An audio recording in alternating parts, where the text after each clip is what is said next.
Ancient Egypt के बारे में कुछ रोचक जानकारी। एंशिएंट इजिप्ट के बारे में जितना जानो वो कम पड़ता है। दोस्तों आज हम आपको पुराने इजिप्ट के बारे में कुछ ऐसे फैक्ट्स बताने वाले हैं जिसे सुनने के बाद आपके होश उड़ जाएंगे। कुछ तो ऐसे हैं जिन्हें देखकर आपको लगेगा कि पुराने जमाने के लोग हमसे कहीं आगे थे, तो वहीं कुछ ऐसी बातें हैं एंशिएंट इजिप्ट की जो सबको शर्मसार कर सकते हैं। जी हाँ दोस्तों, तो इस वीडियो को आप अंत तक जरूर देखिएगा क्योंकि आप आज कुछ ऐसा देखने वाले हैं जिसे आपने आज से पहले कहीं नहीं देखा होगा। साथ ही दोस्तों अगर आप हमारे चैनल पर नए हैं तो चैनल को सब्सक्राइब जरूर कर दीजिए। दोस्तों सबसे पहले तो आपको बता दूं कि एंशिएंट इजिप्ट में महिलाओं को पुरुषों के बराबर ही अधिकार दिए गए थे। जी हाँ दोस्तों, क्या आप सोच भी सकते हैं कि आज के समय में दुनिया में कई ऐसे देश हैं जहाँ की महिलाओं को इक्वालिटी नहीं मिली है, लेकिन हजारों साल पहले इजिप्ट ने यह काम करके दिखाया था। ये बताने के लिए काफी है कि यहाँ महिलाओं को इस नजर से देखा जाता था। दोस्तों यहाँ पर महिलाओं को यह अधिकार दिया गया था कि वो अपने नाम पे कुछ भी प्रॉपर्टी खरीद सकते थे, साथ ही वो अपने पसंद के इंसान से शादी भी कर सकते थे। इतना ही नहीं, अगर शादी करने के बाद लगे कि वो अपने पति के साथ खुश नहीं है तो उसे जब मर्जी छोड़ भी सकते थे। जी हाँ, इजिप्ट की महिलाएं यहाँ की सेना में भर्ती नहीं हो सकती थी। जी हाँ दोस्तों, इजिप्ट की महिलाएं सेना में हालांकि भर्ती नहीं हो सकती थी, लेकिन इसके अलावा दोस्तों ऐसा कोई भी काम नहीं था जो इजिप्ट की महिलाएं पुराने जमाने में नहीं कर सकते थे। क्या बात है, आज हम महिलाओं को इस तरह का काम करने से रोकते हैं, तो वहीं दोस्तों इजिप्ट की महिलाएं बहुत समय पहले से ही इस तरह के काम करती आ रही हैं। उन्हें ये सारे अधिकार दिए गए थे। दोस्तों अब बात करते हैं इजिप्ट के लोगों में रोमांस की। जी हाँ दोस्तों, यहाँ के लोग बहुत ही रोमांटिक हुआ करते थे। आपस में संबंध बनाना यहाँ की परंपरा रही है। ओपन माहौल हुआ करता था यहाँ पर, जिसे जो पसंद है वो उसके साथ संबंध बना सकता था। दोस्तों यही वजह है कि यहाँ अनवांटेड प्रेगनेंसी बढ़ने लग गई। जी हाँ दोस्तों, लेकिन यहाँ के लोगों ने इसे रोकने के लिए सैकड़ों साल पहले ही तरकीब निकाले थे। आपको जानकर हैरानी होगी दोस्तों कि यहाँ के लोगों ने एक ऐसा पेस्ट बनाया था जो कि बहुत कारगर साबित हुआ प्रेगनेंसी को रोकने के लिए। यहाँ के लोगों ने 3 चीजों को मिलाकर एक पेस्ट बनाई, हनी यानी कि शहद, मिट्टी की लेप और तीसरी चीज थी मगरमच्छ की पोटी। जी हाँ, आपने सही सुना, मगरमच्छ की पोटी। यहाँ के लोग इन तीनों चीजों को मिलाकर एक ऐसा लेप तैयार करते थे जिसके बारे में आज तक किसी को नहीं पता। दोस्तों ये लेप लड़कियां लड़कों के नजदीक जाने से पहले यूज किया करते थे और कहा जाता है कि इस पेस्ट की वजह से लड़कियां अनवांटेड प्रेगनेंसी को रोकने में कामयाब हो जाते थे। अब खुद ही सोचिए कि क्या क्या आविष्कार कर लिया था इतने समय पहले इजिप्ट के लोगों ने। हालांकि हम आपसे यही कहेंगे कि भाई आप ऐसा पेस्ट बनाने की कोशिश ना करें। WWE वाले रूल्स यहाँ भी अप्लाई होते हैं, ठीक है ना। दोस्तों अब हम बताते हैं एक ऐसी बात जिसे सुनने के बाद आपको लगेगा कि वाकई में इजिप्ट के लोग सैकड़ों साल पहले कितने एडवांस थे। दोस्तों ये जो बॉलीवुड के स्टार्स आपको क्लीन शेप में दिखाई देते हैं, छाती के बाल भी साफ करा लेते हैं अनिल कपूर को छोड़ के, ये सब काम इजिप्ट के लोग तो पहले से ही करते आ रहे हैं। जी हाँ दोस्तों, आपने सही सुना, एंशिएंट इजिप्ट के लोगों को कभी भी शरीर में बाल पसंद नहीं आए। जी हाँ, यहाँ के लोग बालों को साफ करते रहा करते थे। आपको यकीन नहीं होगा लेकिन यहाँ की महिलाएं और पुरुष दोनों ही अपने आईब्रोज को छोड़कर हर जगह के बालों को हटा देते थे। दोस्तों कहा जाता है कि ये इसलिए किया जाता था क्योंकि वहाँ के लोगों में साफ सफाई को लेकर बहुत जागरूकता थे। लेकिन इतना ही नहीं, यहाँ के लोग ये भी मानते थे कि अनवांटेड बालों का होना मतलब ये कि आप इंसानियत के नाम पे कलंक हो। ये सोच थी उस जमाने में यहाँ के लोगों की। दोस्तों इतना ही नहीं, कहा तो ये भी जाता है कि महिलाएं और पुरुष दोनों ही सिर के बाल भी मुड़वा लेते थे, लेकिन फिर तेज धूप की वजह से उनको नकली बालों का इस्तेमाल करना पड़ता था। भाई सोचिए अगर अनिल कपूर वहाँ पे पैदा हुए होते, क्या हुआ होता उनके साथ। दोस्तों कमाल की बात यह है कि महिलाएं भी उस जमाने में उन्हीं पुरुषों के साथ संबंध बनाती थी जिनके बाल नहीं हुआ करते थे। दोस्तों एंशिएंट इजिप्ट के लोगों के बीच में बिल्लियों को लेकर एक अलग ही उत्साह हुआ करता था। दोस्तों हो सकता है आपको इस बात पे यकीन ना हो, लेकिन यहाँ पर बिल्लियों को भगवान की तरह पूजा जाता था। जी हाँ दोस्तों, यहाँ पे आपको हर किसी के घर में एक बिल्ली तो नजर आ ही जाते थे। कहा जाता है कि सब लोग इन बिल्लियों को बहुत अच्छे से सजा के रखते थे। यहाँ के लोगों के मुताबिक अगर आपके घर में बिल्ली थी तो समझिए कि आप कभी गरीब नहीं होंगे। इतना ही नहीं दोस्तों, जब भी कोई पालतू बिल्ली मरती थी तो दोस्तों उसके गम में 7 दिनों तक शोक मनाया जाता था। दोस्तों इतनी इज्जत दी जाती थी बिल्लियों को। दोस्तों आज से 4 से 5,000 वर्ष पूर्व दुनिया के हर कोने में लगभग एक ही काल में पिरामिड बनाए गए।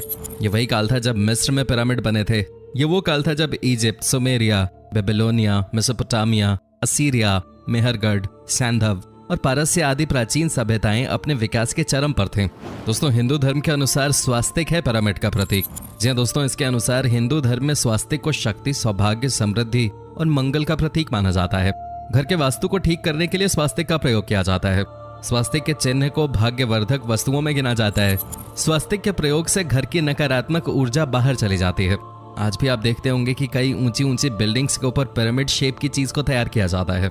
इसका साफ साफ मतलब होता है पॉजिटिव पावर को अट्रैक्ट करने की कोशिश करना। पिरामिड पर शोध करने वाले वैज्ञानिकों का कहना है कि सभी पिरामिड उत्तर दक्षिण एक्सिस पे बने हैं, अर्थात उन सभी को उत्तरी और दक्षिणी गोलार्ध के प्रभाव को जानकर बनाया गया है। इसका भूचुंबकत्व एवं ब्रह्मांडीय तरंगों से विशिष्ट संबंध है।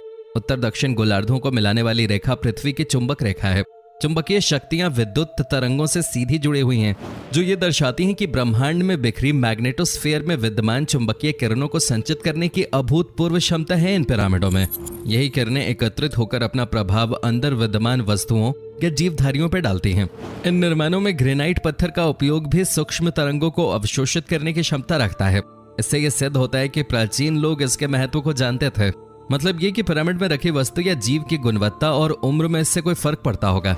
विशेषज्ञों के अनुसार पिरामिड की आकृति उत्तर दक्षिण अक्ष पे रहने की वजह से ये ब्रह्मांड में व्याप्त ज्ञात व अज्ञात शक्तियों को स्वयं में समाहित कर अपने अंदर एक ऊर्जा युक्त वातावरण तैयार करने में सक्षम है, जो जीवित या मृत, जड़ व चेतन सभी तरह की चीजों को प्रभावित करता है। दोस्तों, अब हम आपको दिखाते हैं कि एंशिएंट इजिप्ट में कैसे लोग एक से बढ़कर एक कलाकार हुआ करते थे। जी हाँ दोस्तों, कमाल की बात है कि यहाँ पर आपको लगभग हर दीवार में, हर जगह एक से बढ़कर एक कलाकारी देखने को मिल जाते थे। दोस्तों, कहा जाता है कि आज भी आपको कई ऐसी नक्काशियां देखने को मिल जाती है जिसे देखने के बाद आपके होश उड़ जाते हैं। जी हाँ दोस्तों, यहाँ के लोग बहुत ही क्रिएटिव हुआ करते थे। जो सबसे बढ़िया दीवारों पे चित्र बनाते, उन्हें राजाओं के द्वारा खूब सारे उपहार दिए जाते थे। दोस्तों, महिलाएं भी उसी पुरुष के साथ संबंध रखना चाहती थी जो कि क्रिएटिव होते थे। आपको बता दूं कि कुछ ऐसी भी कलाकारियां बनाई गई हैं जो कि आज भी हमारे बीच में हैं, और स्पेशली इनको देखने के लिए लोग आज भी इजिप्ट का दौरा करते हैं। यहाँ के एक एक दीवार की सुंदरता इतनी कमाल की होती थी कि आप यकीन नहीं कर पाते। इन्हें देखकर लगता है कि आज के जमाने में भी हम इनसे बहुत पीछे हैं। दोस्तों, आपको जानकर हैरानी होगी कि मिस्र में मेकअप करना आवश्यक था। ये लोग सुरमा का प्रयोग जरूर करते थे। वो मानते थे कि हरा और काला सुरमा उन्हें सूर्य की किरणों, मक्खियों तथा हानिकारक संक्रमणों से बचाए रखता था। इसके अलावा ये सूर्य देव को श्रद्धांजलि और नमन करने का एक तरीका भी था। दोस्तों, इतना ही नहीं, इन लोगों के लिए दांतों को साफ रखना इतना महत्वपूर्ण था कि वो मम्मियों को टूथपिक के साथ दफनाते थे। माना जाता है कि प्राचीन मिस्र के निवासियों ने ही एक तरह के टूथपेस्ट की शुरुआत की थी। इसे बनाने में वे बैल के खुरों का पाउडर, जले हुए अंडे की छाल तथा राख के मिश्रण का प्रयोग करते थे। दोस्तों, आपको जानकर हैरानी होगी कि यहाँ पर नौकरों को भी दफनाया जाता था राजाओं के साथ। जी हाँ दोस्तों, ये बहुत ही अचंभित करने वाली बात है कि मिस्र में फराओ यानी राजाओं के मरने के बाद उनके नौकरों को भी उनके साथ जिंदा दफना दिया जाता था। पहले लोग नौकरों के सिर पर वार करके उन्हें बेहोश कर देते थे और फिर दफना देते थे। दोस्तों, माना जाता है कि सन 400 से 800 के बीच मिस्र के ज्यादातर लोग ईसाई धर्म के अनुयायी थे, लेकिन 10वीं सदी के मध्य में मुसलमानों के हमले के बाद बड़ी संख्या में लोगों का धर्म परिवर्तन हुआ और उन्होंने इस्लाम कबूल कर लिया। बाद में उनकी कॉप्टिक भाषा की जगह भी अरबी भाषा ने ले ली। दोस्तों, पूरी दुनिया के विपरीत मिस्र की महिलाएं जमीन खरीद सकती थीं, जज बन सकती थीं और अपनी खुद की वसीयत लिख सकते थे। अगर वो बाहर काम करती थीं तो उन्हें समान वेतन दिया जाता था। वो तलाक भी दे सकती थीं और फिर से शादी भी कर सकती थीं। वो शादी से पहले कॉन्ट्रैक्ट पे साइन भी करवा सकती थीं, जिसमें वो शादी में लाई गई वस्तुओं के बारे में अपने विचार रख सकते थे। दोस्तों, वैसे तो प्राचीन मिस्र के चित्रों में आपने देखा ही होगा कि यहाँ के फराओ पतले और तंदुरुस्त होते थे, लेकिन मम्मियों के परीक्षण के बाद ये बात सामने आई कि फराओ की कमर चौड़ी होती थी। उनके खुराक में शराब, शहद, बियर तथा ब्रेड और अधिक चीनी वाले पदार्थ थे। उनमें से कई मधुमेह के शिकार भी थे। दोस्तों, 200 सालों के बाद भी मिस्र वासियों और हित्तित्स के बीच की लड़ाई का कोई नतीजा नहीं निकला। 1259 में दोनों राज्यों को एक दूसरे से खतरा था। रामसेस और हत्तुसिली III ने एक शांति संधि की और यह वादा किया कि वो किसी भी तीसरे आक्रमणकारी के खिलाफ एक दूसरे की मदद करेंगे। दोस्तों, मिस्र के डॉक्टर एक ही अंग का अध्ययन करते थे। इतिहासकार हेरोडोटस के अनुसार प्राचीन मिस्र में एक चिकित्सक एक ही बीमारी का विशेषज्ञ था और उससे संबंधित इलाज ही करता था। उनके पास हर बीमारी के लिए एक अलग चिकित्सक होता था। शेफर्ड ऑफ द एनस इनमें से सबसे रोचक नाम था। प्राचीन मिस्र में पिरामिड बनाने का काम बहुत ही मुश्किल होता होगा, लेकिन रिकॉर्ड्स के अनुसार पिरामिड का काम करने वाले लोग गुलाम नहीं थे, वे कलाकार थे जिनका नाम इन स्मारकों के नीचे लिखा हुआ नजर आता है। वहीं दोस्तों, कहा जाता है कि रॉयल नेक्रोपोलिस बिल्डिंग पे काम करने वाले कारीगरों को जब उनके हिस्से का अनाज नहीं मिला तो उन्होंने पास के मंदिर में जाकर शरण ली और काम करने से मना कर दिया, और इस तरह से शुरू हुई दुनिया की पहली हड़ताल।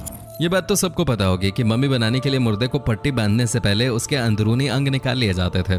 मुर्दे का दिमाग उसकी नाक से निकाला जाता था। उसके बाद इन अंगों को एक उपकरण में रखा जाता था, लेकिन दिल को नहीं निकाला जाता था, क्योंकि ये लोग दिल को आत्मा का प्रतीक मानते थे। दोस्तों, कहा जाता है कि गीजा का पिरामिड पृथ्वी के भूभाग के बीचों बीच स्थित है। गीजा का मशहूर पिरामिड ओरायन के बेल्ट के साथ संरेखित है। हालांकि इस बात पे कई बहस हो चुकी है। इसके अलावा ओरायन को मिस्र के पुनर्जन्म के देवता ओसिरिस से भी जोड़ा जाता था। वहीं दोस्तों माना जाता है कि तुतनखामन की मृत्यु के बाद उनका पिरामिड लूटा गया और लुटेरों ने पकड़े जाने के बाद अपनी वापसी में एक बड़ा थैला गिरा दिया। थैले में पाए गए बड़े त्रिकोण नियॉन की तरह चमकते थे, जो कि खजाने की तरफ का रास्ता दिखाते थे। दोस्तों उम्मीद करता हूं कि आपको हमारा ये एपिसोड पसंद आया होगा। साथ ही दोस्तों अगर आपको इस वीडियो पे कोई राय देनी है तो आप हमें कमेंट करके अपनी बात बता सकते हैं। हमें आपके कमेंट्स का इंतजार रहता है। और दोस्तों अगर आप हमारे चैनल पे नए हैं तो प्लीज चैनल को सब्सक्राइब जरूर कर दीजिएगा, क्योंकि हम आपके लिए रोज ही इस तरह के वीडियोस बनाते रहते हैं। अपना ख्याल रखिए। Take care. Bye bye.